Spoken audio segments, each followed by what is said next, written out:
about the program committee started thinking about offering a program on artificial intelligence. And we decided it was important to involve you right from the beginning in helping us to develop a program that you would actually come to and be interested in. So what we did is we sent out an email to everyone, all 700 of you in Amherst Neighbors, acknowledging that AI is all around us already and asking you to share your human thoughts and questions about AI with us, which you most generously did. Interestingly, with a couple of exceptions, your responses clustered around a very few fundamental, non-technical issues about living in the age of AI. And for me personally, it was about aging in the age of AI. So once we knew what you wanted, it was easy for us to find a presenter who could talk with you in non-technical terms about your thoughts, concerns, and ideas. It just so happens that someone near and dear to me leads the AI strategy team at a prestige consulting firm based in New York City.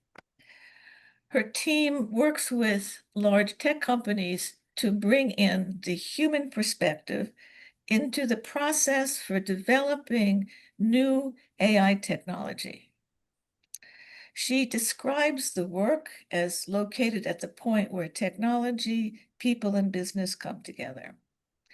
So I'm going to hand this over to Jamie Munger. Yes, the same last name. She's my daughter. And she's going to, I hope she's going to talk with you about a couple of things. One is in response to the questions that you raised in May.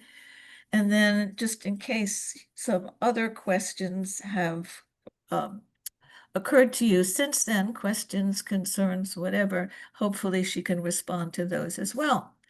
So I'm going to hand this over to you, Jamie, dear. Thanks, Mom. Thanks, Larry. It's so nice to be here. Hi, everyone. Wait, so I'm supposed to be talking about AI? Just kidding. Only if you want. Only if I mean, yeah, I'm kind of tired of talking about it, but that's fine. We can talk about it some more. So that was a really good intro. I was going to intro what I do, but I feel like that was very eloquent and beautifully put, and I don't want to repeat it, but maybe I'll just emphasize one key point, which is I am not an engineer. I do not actually like build the technology part of AI. What I do is I work with companies that build those things and attempt to channel and sometimes throttle those technologies so that they are meaningful and valuable for the people who are intended to use them. So I am what's called a human-centered designer. That's my field. And I happen to work in the field of emerging technology, which includes AI. But if you have tough questions about like what's going on under the hood, sorry, unfortunately, I'm not your girl. But I can talk about other stuff. Let me get my slideshow going here. Can you all see my screen? Yes. Does it look right? Let me put it in full screen. All right. And I am perfectly fine with this being kind of conversational. I'll talk. I'll keep talking if no one else wants to talk. But if you have questions, I'm of the opinion that you don't have to wait for the end. Feel free to jump in. I think there's like a hand raising feature if you want to do that, or you can also just unmute yourself.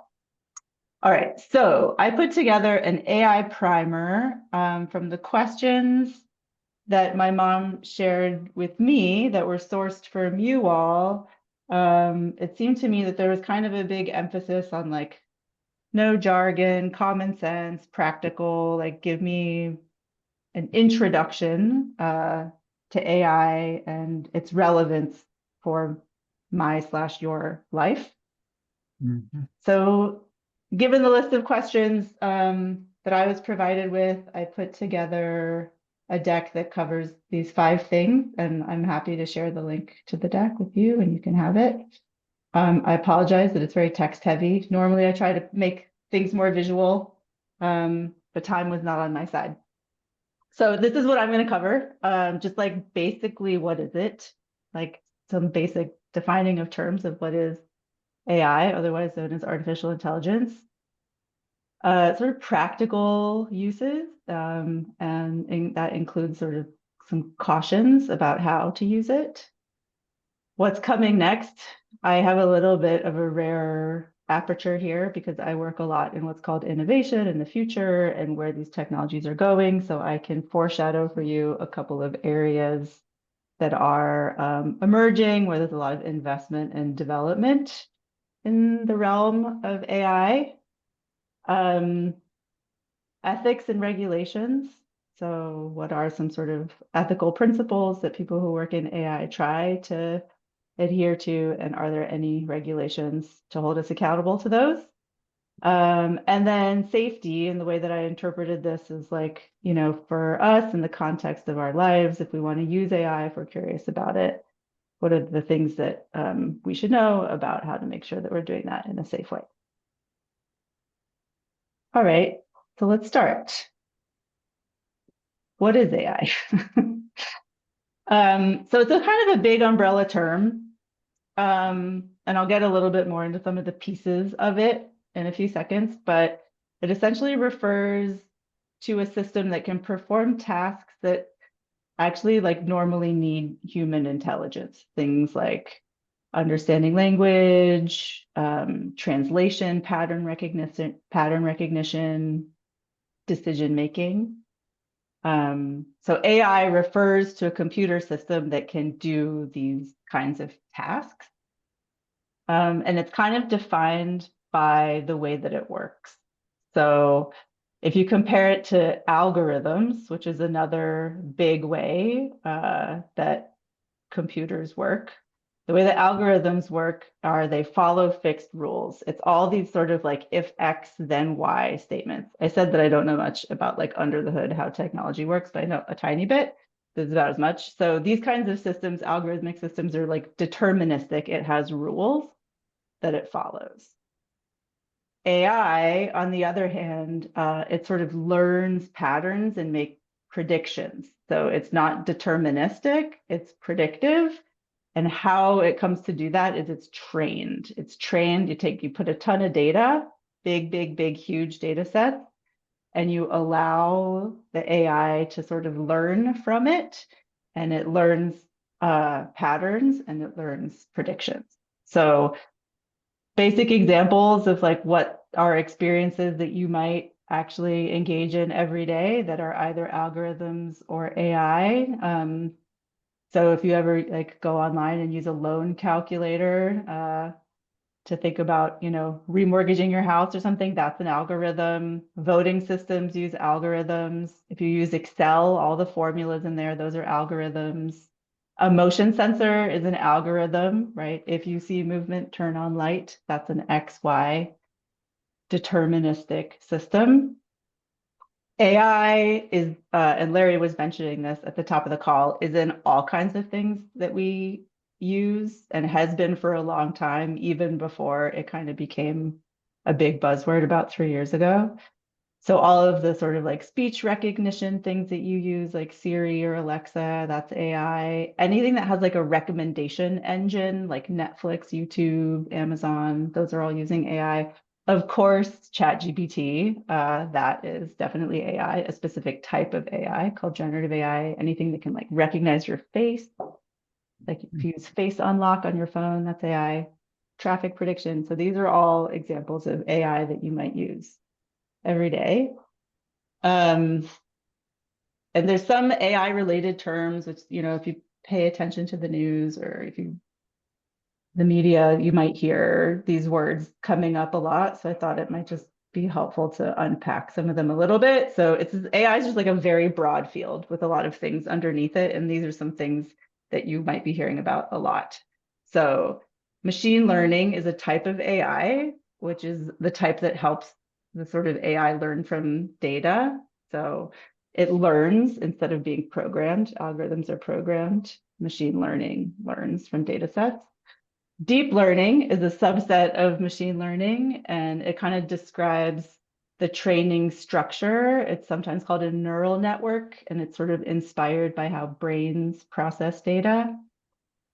Large language models, otherwise called LLMs, these are what came out publicly about 3 years ago. So these focus on like not only understanding, but also generating text. So that's things like ChatGPT, Gemini, Claude, if you use any of those use large language models. And then there's another type of thing called a diffusion model, which is how you would generate like videos, photos, audio, things like that. So large language models are used to create text. Diffusion models are used to create media. So it's just, I think all of this is cool and it sounds very fancy, but at the end of the day, AI does not understand anything. It predicts patterns. And I think it's an important distinction because it is very capable. It's quite amazing. I use it for things that I didn't ever think would be possible, but it can also predict things incorrectly and it can be very confident in doing so. So as a reminder, I imagine you all probably know this, double check things that are important that AI might tell you. And I'll come back to this when we get into sort of the AI safety part of things. But while it is impressive and getting a lot better in its accuracy, just a reminder that it can be wrong and sound really confident as it's being wrong. Okay, so uses. How can we use AI, and just sort of focusing on like practicality. I mean, obviously there's a lot of uses. It's a very powerful technology. It's being used in a lot of ways, but I tried to focus this on things that might be kind of more anchored in our day-to-day life. So all of the most common, they're called use cases in the field. All the most common use cases of AI are around personal productivity. The data shows us that this is what most people are using AI for. On the right-hand side, you have my use of ChatGPT a few nights ago when my daughter had hives and I didn't know why. So these are very common and perfectly fine uses of AI, writing and editing. I mean, perfectly fine. All of these things taken out of context could be used in a nefarious way, but for non-nefarious people, these are all, I think, perfectly acceptable, not worrisome ways to use it. Summarizing text or documents, doing research on a topic, taking meeting notes, creating visuals and graphics. I believe the graphic for this talk was used, AI was used to generate it. I use it for like recipe, diet, fitness suggestions, not direct advice, suggestions. Great for trip planning, simple maintenance and repairs, things like that. This is the way that 99% of people are using AI right now. There's also a lot of sort of accessibility ways that AI is really helpful. These are features that are available on most smartphones, either natively or through an app that you can add on. So there's things like real-time translation for non-native speakers. I was in Seoul earlier in the year, and I heavily used my translation app to be able to talk to the people in the city.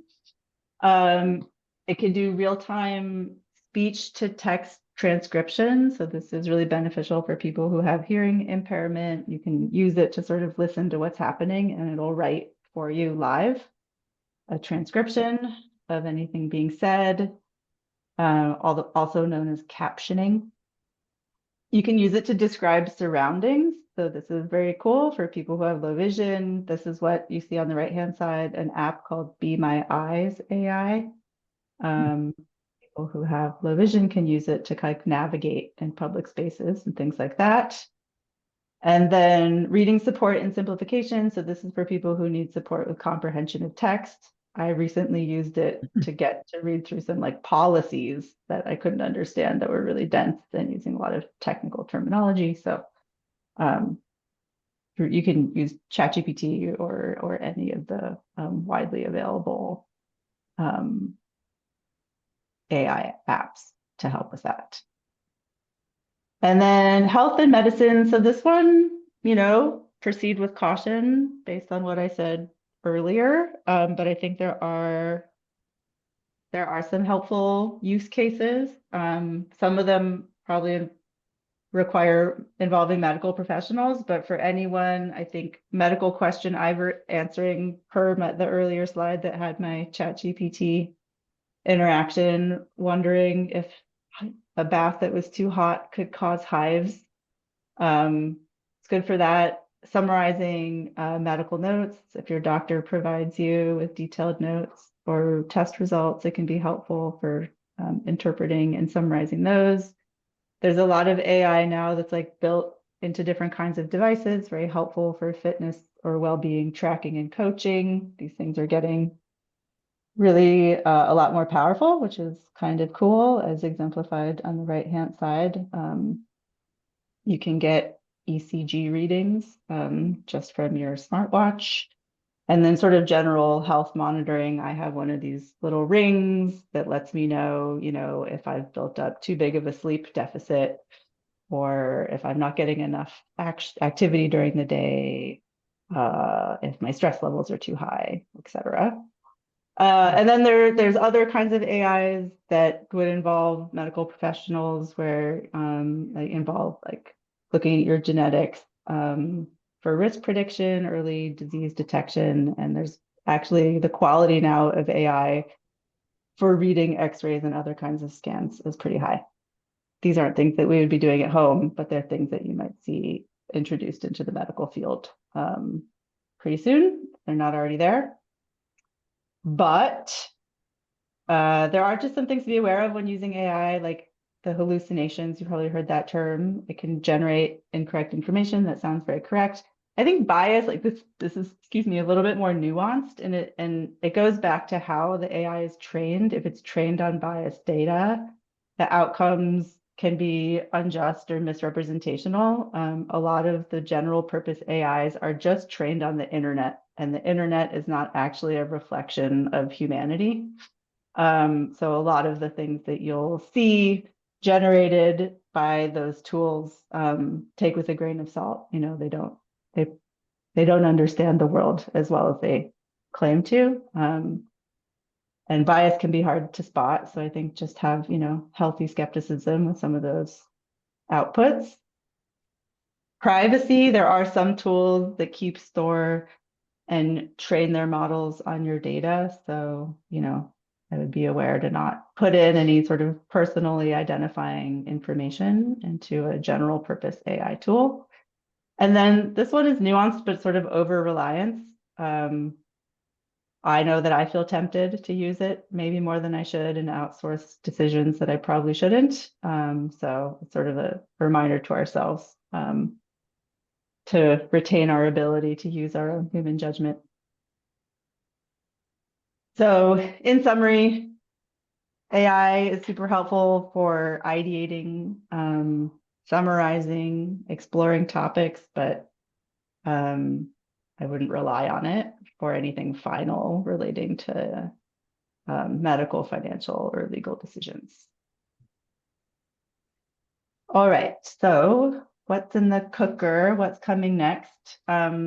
So I'll share with you 3 kind of major AI developments that I think they're likely for us to see them. They're sort of in development right now, but in the next year or so, I think we'll start seeing evidence of these in our world, if not our lives. Some of them you'll see there's evidence already.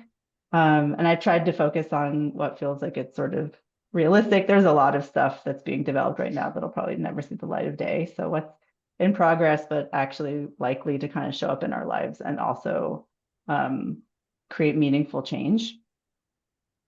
The first one, maybe you've heard this term, AI-powered personal agents. So right now, AI tools you can like chat with them or they can give you advice, but they can't take action without, they can't take action. But there's a lot of technology in development where AI has some degree of agency, meaning it can act autonomously with some degree of human oversight and control. So I think in the next year or so, you'll see AI agents that can do things like schedule appointments, shop, book travel, handle a refund for you, manage certain kinds of bills, um, complete multi-step tasks inside apps like filling out a form, basically interact with other websites and systems on your behalf. Like an example of this is booking me a dentist appointment for Tuesday before noon within 10 miles, and that takes my insurance. And I could give an AI agent those sort of parameters or instructions, and the agent would be able to do that. So there are a few agents available already through ChatGPT for anyone to use. And in my professional experience, there's a lot more agents that are being developed for more specialized kinds of use cases. The other development coming is an integration of AI into like your devices. Right now, AI mostly runs through the cloud. But coming up, we'll be seeing more AI models running like directly on your phone, directly on your laptop, or directly on some sort of device or appliance. This is a really big trend for a couple of reasons. It reduces dependence on the internet, so you don't need to be connected to the internet for your AI to function. It also is a little bit more energy efficient.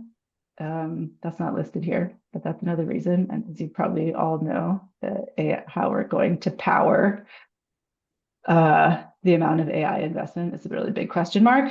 But it also improves privacy. So when you don't have to connect your AI to the internet, but it can run sort of locally from a device, it can work faster. You're not having to wait for information to be sent up to the cloud and to come back down.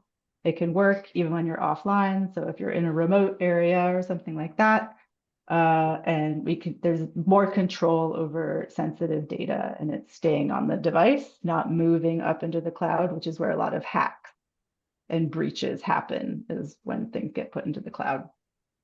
So we can expect to see AI on more devices. It's already operating locally on some smartphones, but probably we'll be seeing it in things like hearing aids, smart glasses, smart watches, in your car, and home assistant. The third development is real world sensing and robotics. So right now, AI is kind of a brain, and it can think, it can give you text, images, videos, that sort of thing. But there's a lot of work being put into AI to kind of be like embodied so that it can act in the physical world. In other words, be in a robot. So AI enhanced robots can do things like repetitive labor, sorting and packing in warehouses, household tasks like loading and unloading the dishwasher, folding laundry, bringing you objects, cleaning, navigating a car or a wheelchair. So sort of like a self-driving wheelchair. I think this is a bit of a longer development than something like an AI agent because there's a lot more parameters to consider when you put something in the world, and there's a lot more variables to account for. But we will start to see pilots. If you all have heard the news about Amazon and how they're starting to change a lot of their operations to be more robotically based in their warehouses, that's a pretty good example of some of the early pilots. And as this scales, if it scales, I think this is one of the things that will definitely be impacting our labor market and what kinds of jobs are available. So with these futures, some precautions or risks or things for us collectively to keep in mind. The energy consumption piece is obviously a really big one. There's with the exponential growth of AI, we're anticipating a lot of stress on our local electrical systems, raising a lot of environmental concerns. Yes, there is effort being put towards chips and models that are more energy efficient, but I think this will remain a major topic for quite some time. Economic disruption, so that's particularly with the robotics one, but with the agents as well. I think these will drive jobs and replace some jobs. And this impact is already being seen in some sectors. Information confusion, I think as AI scales, as the quality of what's generated gets quote unquote better, it's harder for us to tell if information is credible. A subset of that is convincing deep fakes.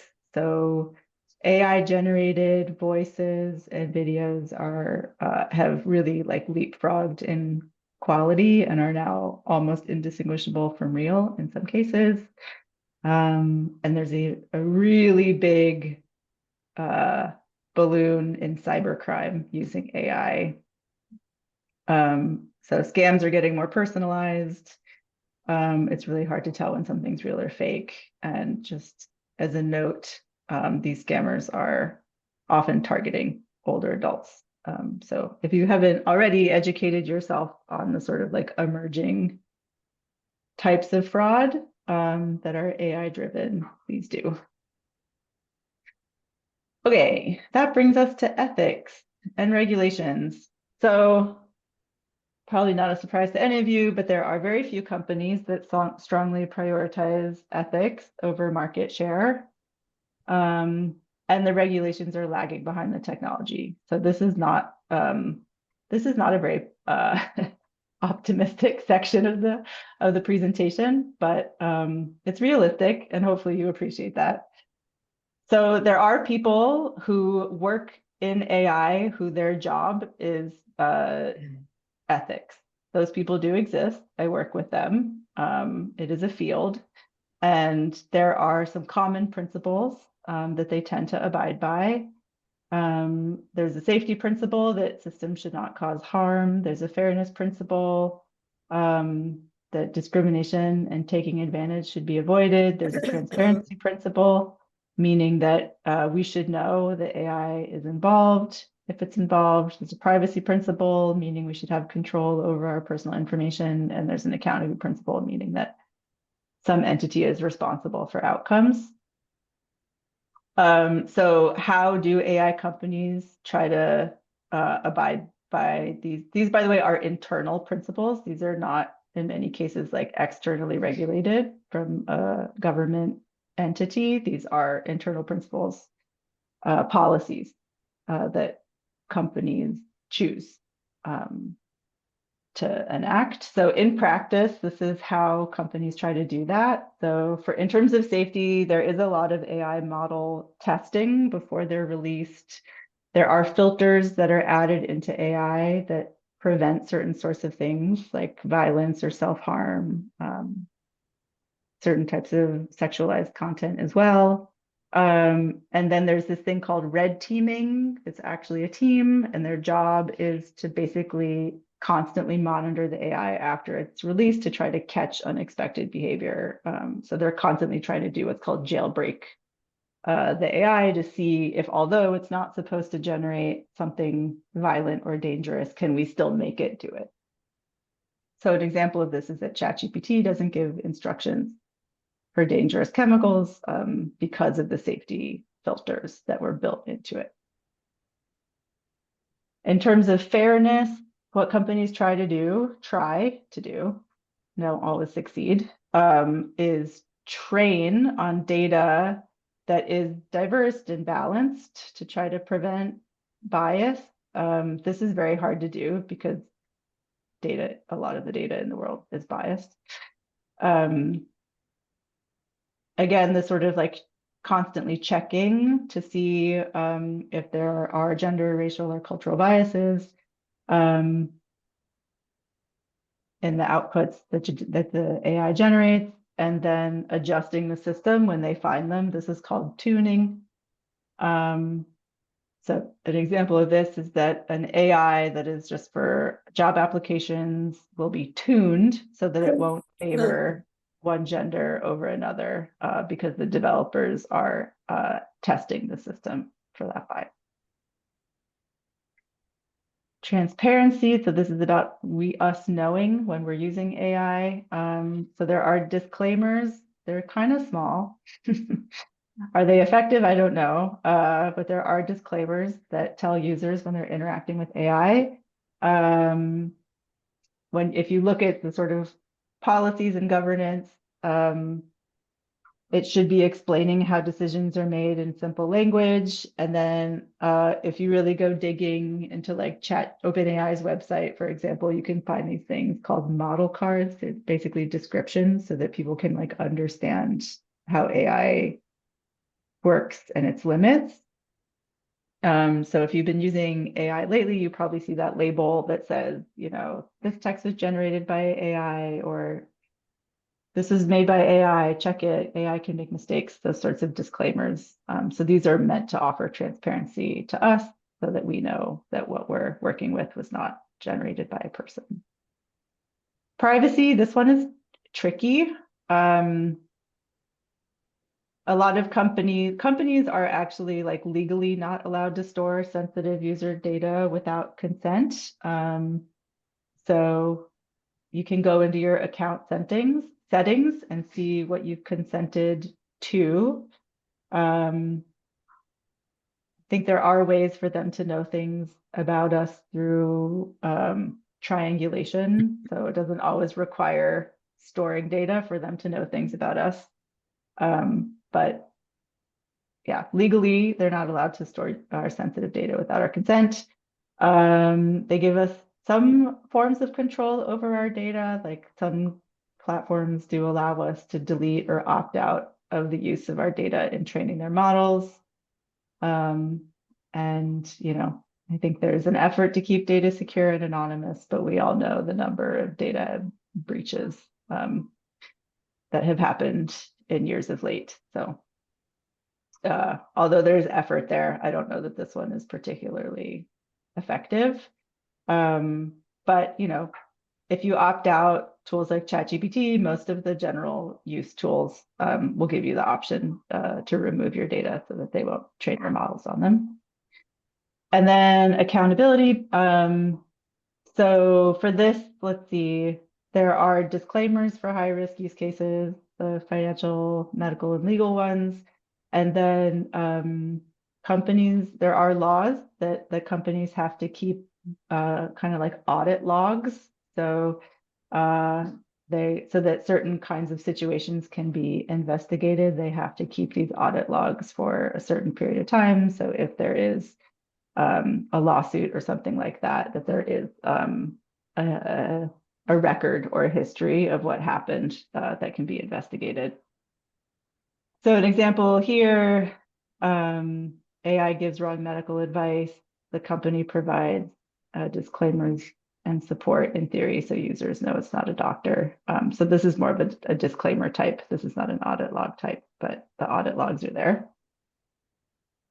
If you look globally at where there's like the strictest regulations across the world, the EU's AI Act is probably the most developed framework in the world that came out this year, and a lot of it is still being enacted, but will be enacted by 2026. The US does not have very strong regulations. Our regulations are pretty out of date, but California did just pass their AI Act this year. Interestingly, China has very strong AI measures. They were the first in 2023 to institute those. We could argue over the true intent behind some of these laws and regulations. Um, yeah, maybe that's a talk for another time. Okay, last, we've got safety, how to use AI in a safe way. So protecting yourself through kind of just good hygiene, or in other words, like habits, your privacy and avoidance, what to avoid. So one question was how to spot AI content. And as I mentioned earlier, it's getting harder. But there are some signs. So there are signs that text, like an article could be AI generated. There are now people that might be texting you that are AI generated. They're called synthetic personas, and they probably send you little text messages all the time, seeming like they know you or asking you to click on something. Don't click on it, don't respond. But signs that that might be AI generated is if it's sort of lacking any specific personal details, any firsthand experiences. If you start chatting back to it and you notice this, it's an AI. If it's repeating phrases or like always using the same structure and how it's talking to you, if it feels kind of like too balanced, it doesn't have any personality or a strong point of view, and if it sounds like a little bit too polished, generic. Signs that an image that might be AI generated. Again, these are getting pretty good, but there are some tells. Often the hands are the tell. It used to be that, I would have like six fingers, excuse me. That's getting a little bit better, but the hands often do kind of look funny. Sometimes the lighting or the shadows just don't quite look right. If there's nonsense text in the background, image generators are very bad at generating text. Text generators are very good at generating text, but image ones are very bad. So if there's like a sign in the background and you look at it and it's all garbled. And also if it just defies common sense, you're like, cats can't do that. That's a sign that it's AI generated. And then voice, so this is a really growing use of AI in scams and fraud. So voice cloning is a fast growing use of AI in attempts to defraud people. So keep an ear out for this and phone calls that you get from unknown people. Keep an ear for just like odd pacing, unnatural emphasis. Audio feels like too clean, like they say they're calling you from a call center, but you can't hear any voices in the background. And inconsistent pronunciation, if they're saying your last name in multiple ways, these all might be signs that that's an AI generated voice. But what they're able to do is they're able to clone my voice. So it can sound like I am calling you. So just because you recognize the tone of someone's voice, it doesn't actually mean that it is them. It doesn't have to be a stranger's voice.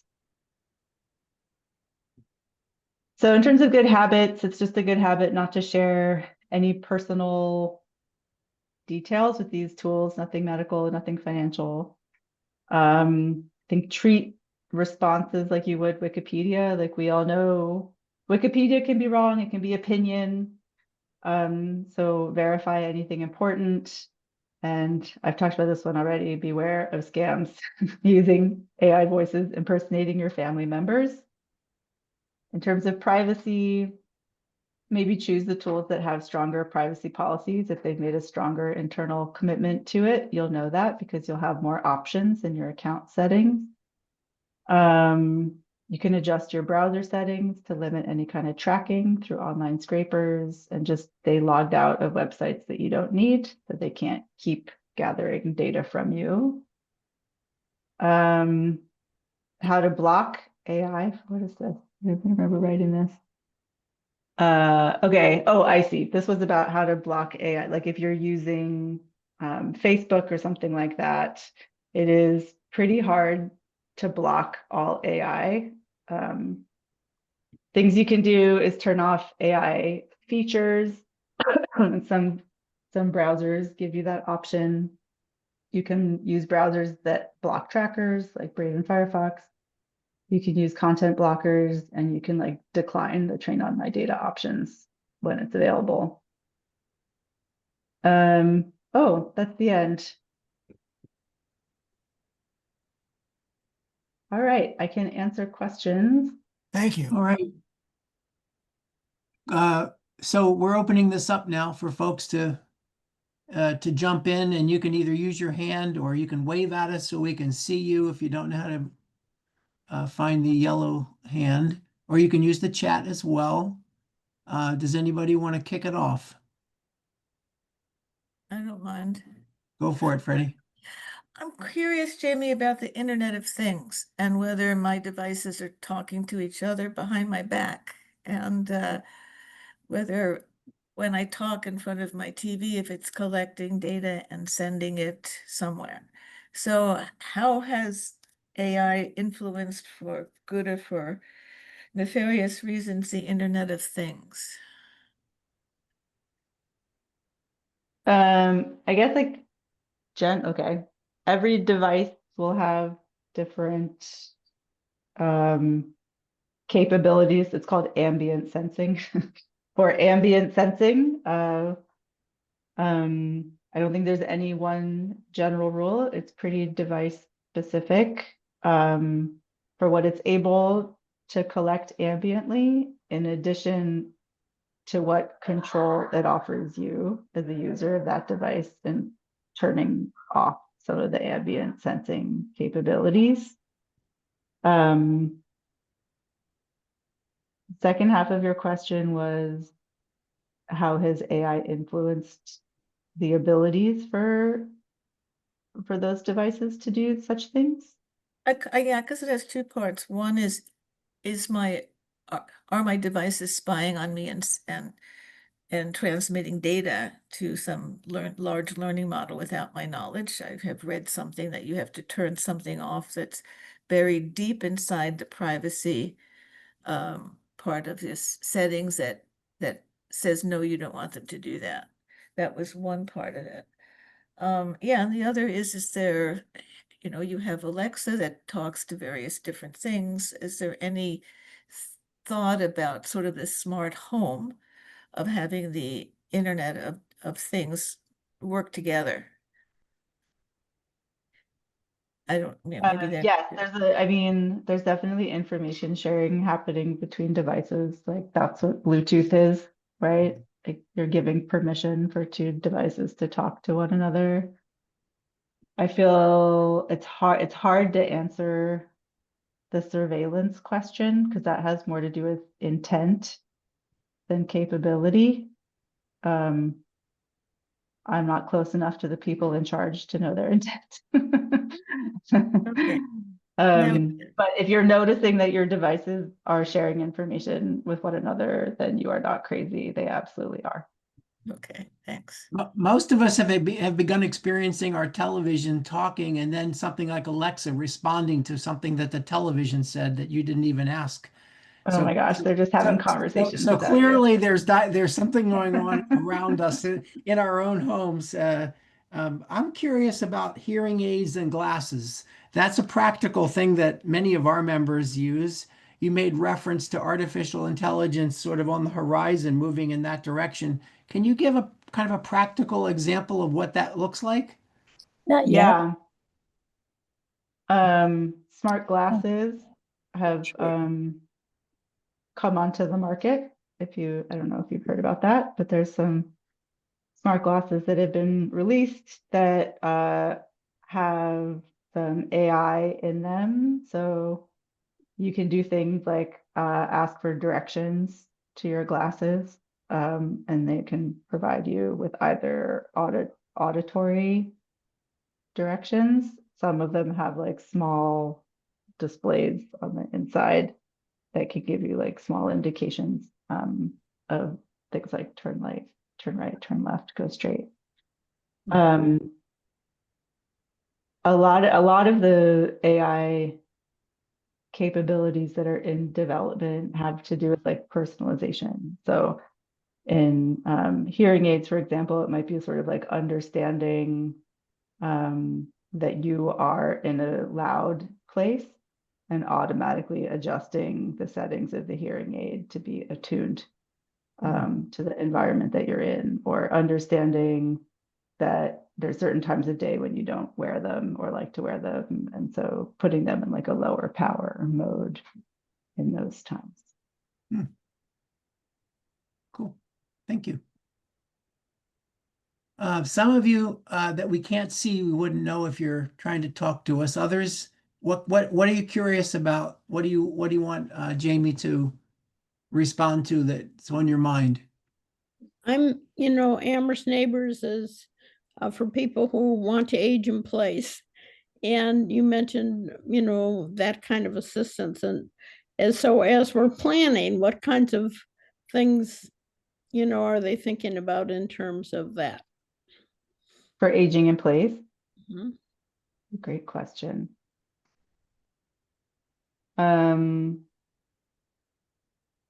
Man, I wish I had worked on that recently. I feel like I have kind of pedantic examples in mind.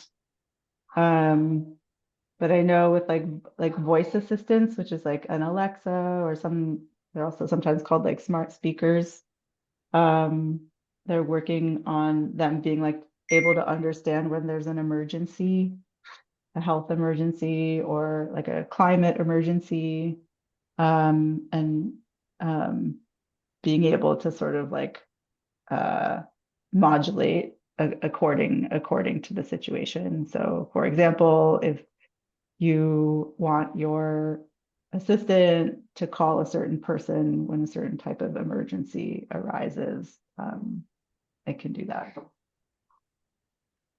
But it's a really good question, and I wish I had better examples to share, but I'm sure they're out there. I know there's stuff around medication reminders. I know there's stuff around movement as well. Like if say you're living with somebody maybe with dementia or memory issues and you're worried they're gonna, get up and maybe fall downstairs and you would want to know that somebody's up. There are things developing quite a bit in those domains. I don't know if that in your mind are examples of artificial intelligence, but they It are is, and happening. it gets back to Freddie's question, right? Because then there's this sort of trade-off of like privacy and safety, right? In order for it to know that someone's upstairs and they're fine versus they've fallen on the stairs and they're not fine, the devices have to some degree be quote unquote surveilling you.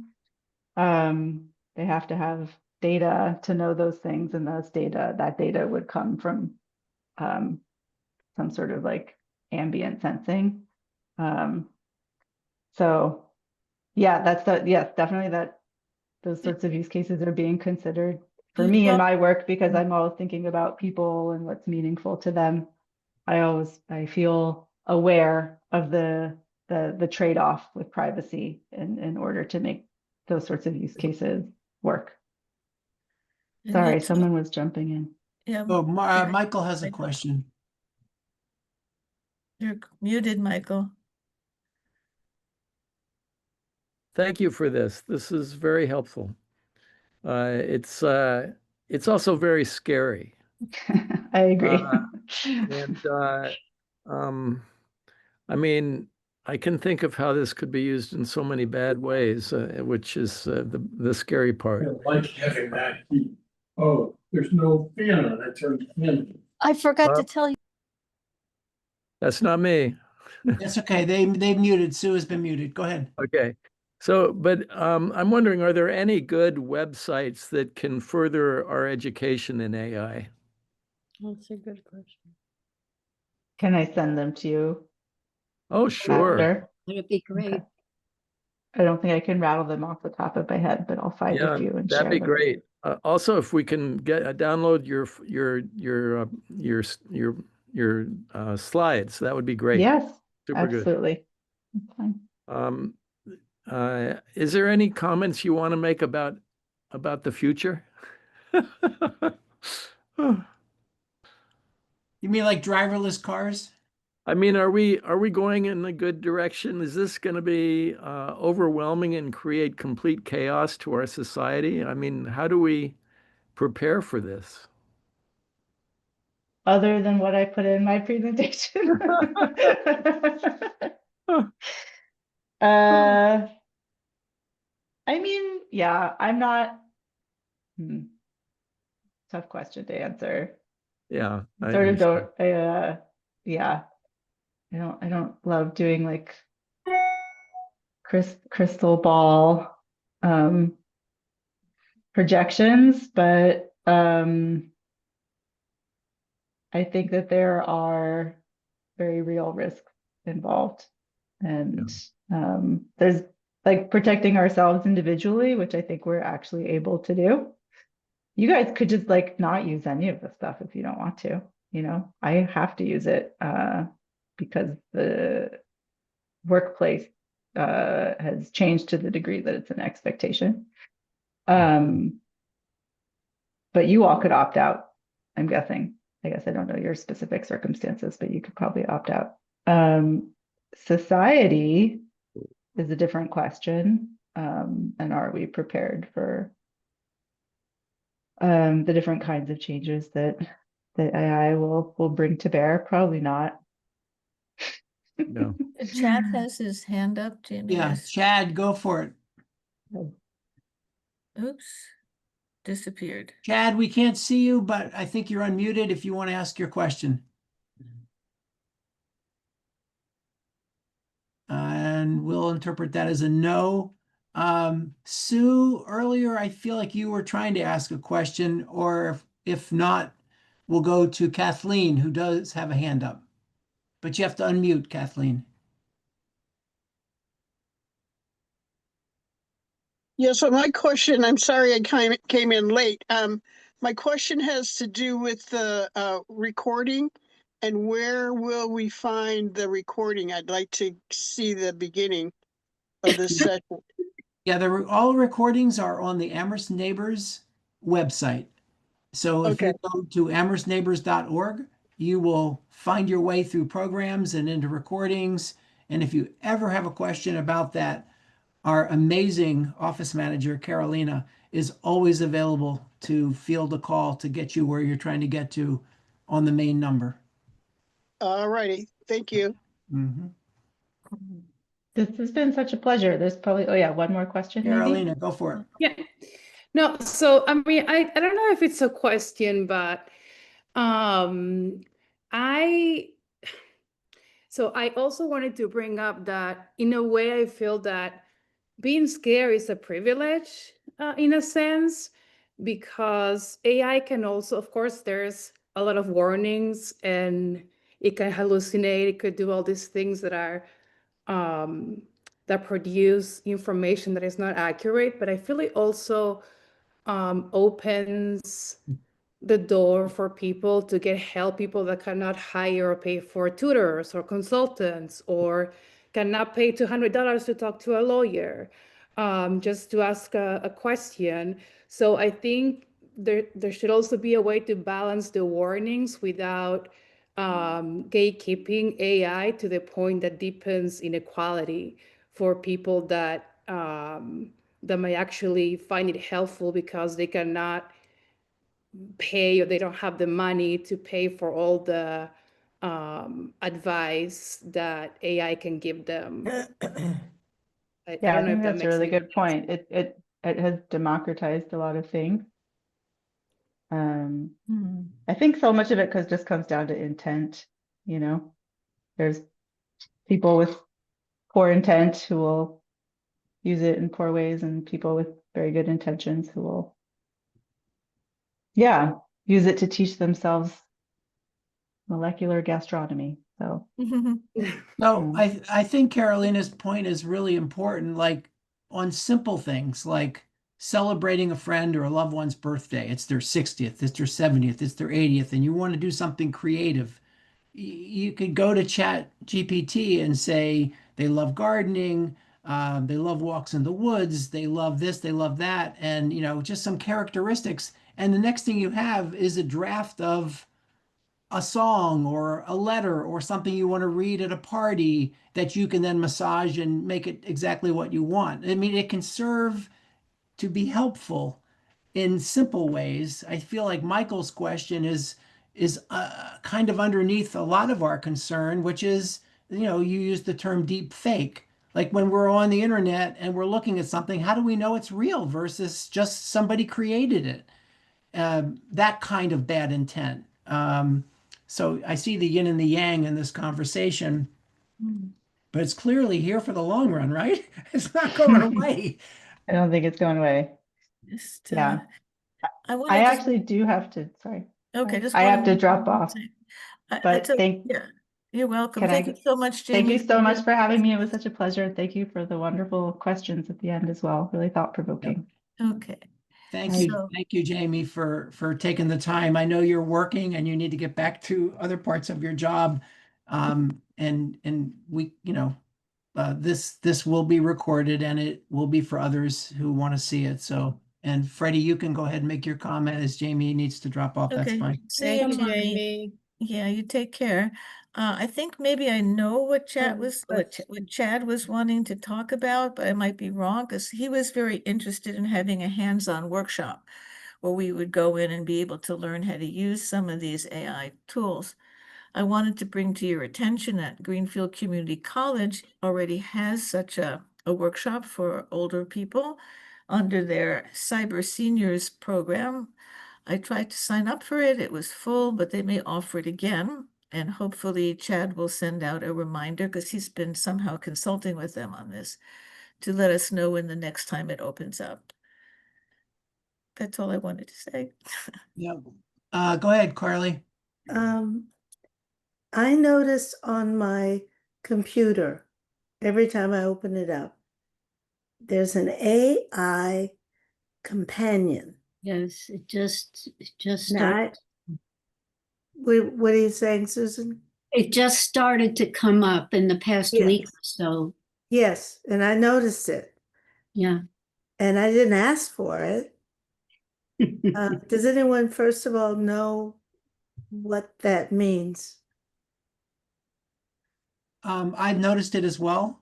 I don't know. It sounds like several of us have begun seeing it over the last week or two. It probably Right. depends on, what algorithm caused it to pop up like any other advertisement. Because functionally, you're being marketed to join and use something. And my dilemma is I don't know what's scam and what's real. Right. Well, I don't either. I'm appropriately paranoid and I want to remain appropriately paranoid because I'm learning from what I hear from people who've been scammed that they responded to something they shouldn't have responded to. I mean, it started with that and they got sucked in a tug of, back and forth. And next thing you know, you're down a dark hole and you're like trying to figure out why am I in trouble? And meanwhile, it might be very helpful. That's the thing. I don't know. Yeah, what I did when I wanted to have Copilot get off my computer is I took it to Staples and asked them, how do I shut this down? And they showed me how to turn it off. So you can turn it off, but you have to know how to do it.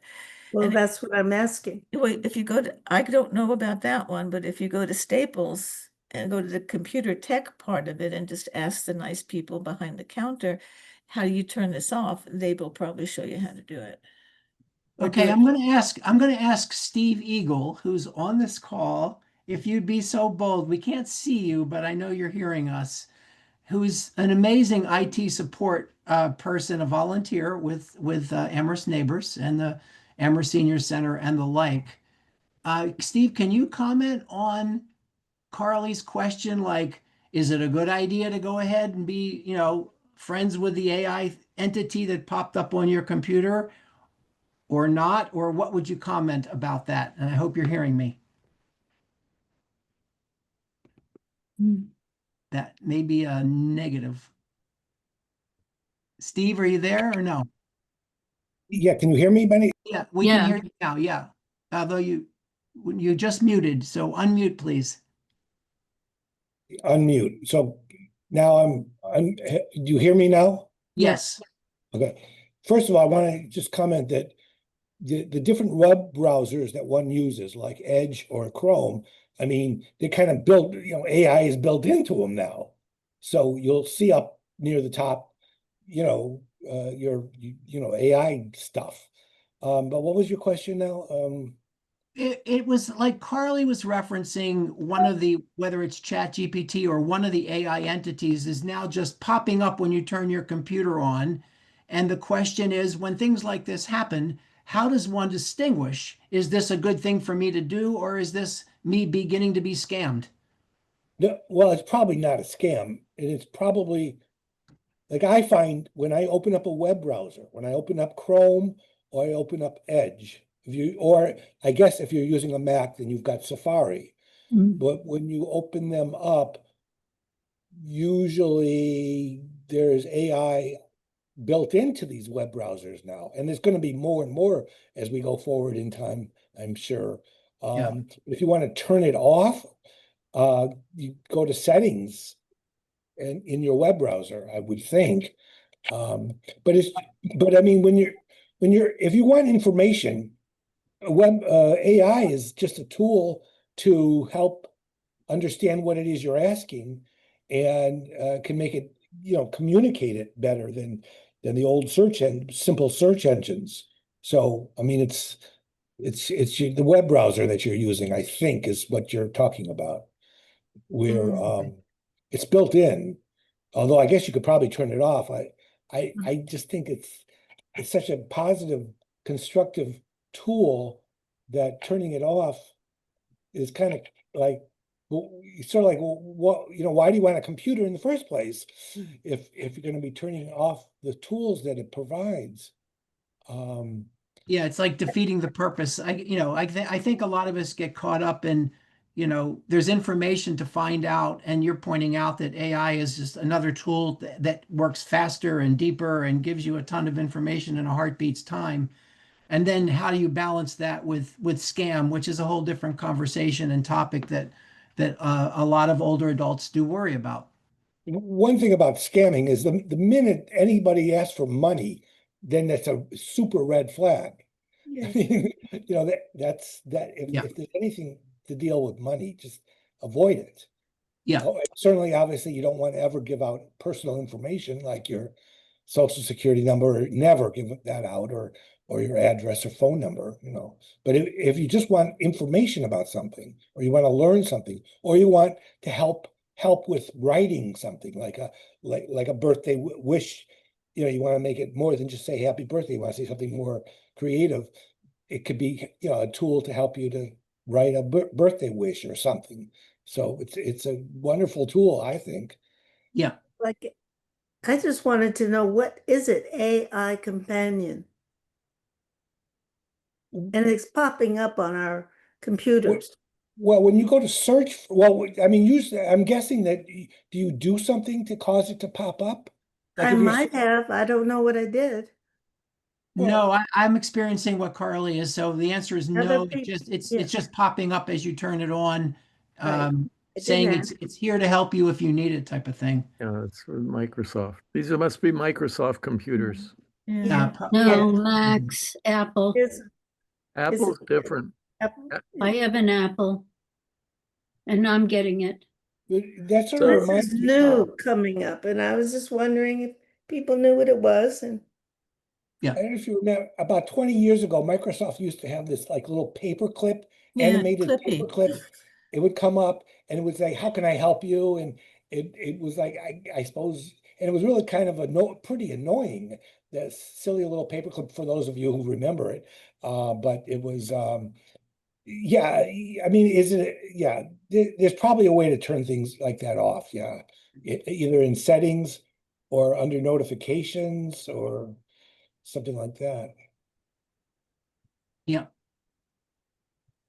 Well, we're winding down. If there's any other comments, concerns, questions, even though we don't have our primary speaker here, with people like Steve, who, by the way, is, like I said, an IT volunteer for Amherst Neighbors and been super helpful to a number of members who have made a request through our volunteer request line. Um, uh, we have that technical support from a handful of people. Chad is agreeing that yes, he is, because he's probably gotten some help from Steve along the road. Any other comments, questions before we wind this program down? Then everybody should have a wonderful evening. thank you. Thanks. Thank you. Thanks Thank for you very coming. much. Yep. And as you bow out, you might find three questions. It'll take 10 seconds to answer that gives us feedback on the program. It was Thank great, Thank you, everybody. so much. Thank your daughter. It was terrific. Yeah, I Freddie, will. thanks. Jamie, you did a I'll let her super know. job. All right.